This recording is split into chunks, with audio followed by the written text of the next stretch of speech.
Hey friends, if you wish to fix Windows Update error 0xc1900223 on Windows 11, then please watch this video. I will guide you through the resolutions. So right click on the start button and select settings from the menu.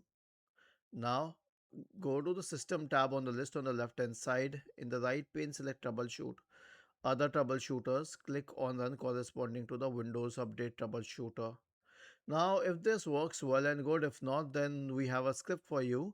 Simply copy the script. I've shared it in the description section of the video. Search for command prompt, click on run as administrator, paste the script here. It will stop the services associated with Windows updates. It will delete the Windows update profile.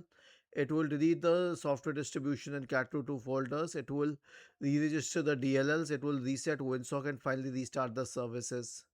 Was this helpful? If yes, then please subscribe to the channel.